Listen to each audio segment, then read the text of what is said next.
Okay, this morning we're gonna continue our upgrades on the Top Deck 3 trailer. You can see the marks where the spare tire used to sit. I'm gonna add in a clip showing where it was.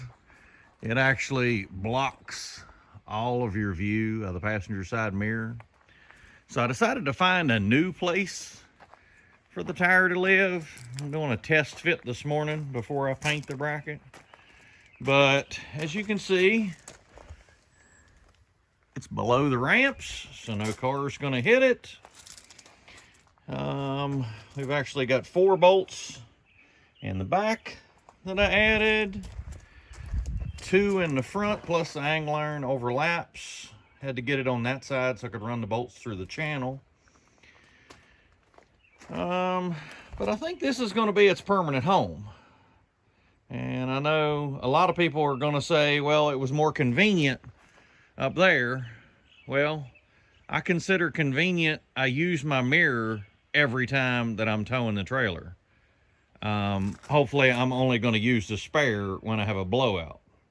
And let's just hope we minimize that. But every time I use the mirror. So if there's a little bit of inconvenience of having to get the tire out, I can live with that.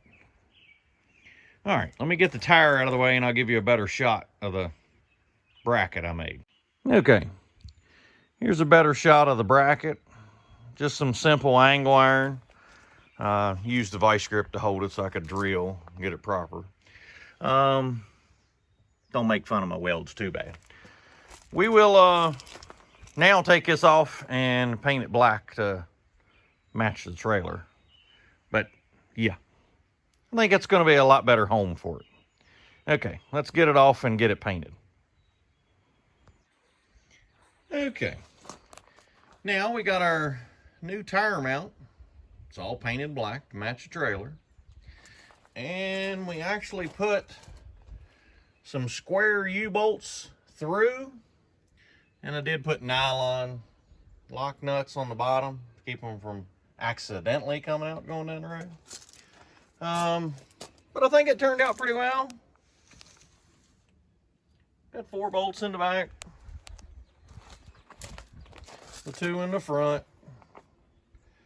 And I'm gonna say, yeah, it's under the ramps. I think everything turned out well. Now,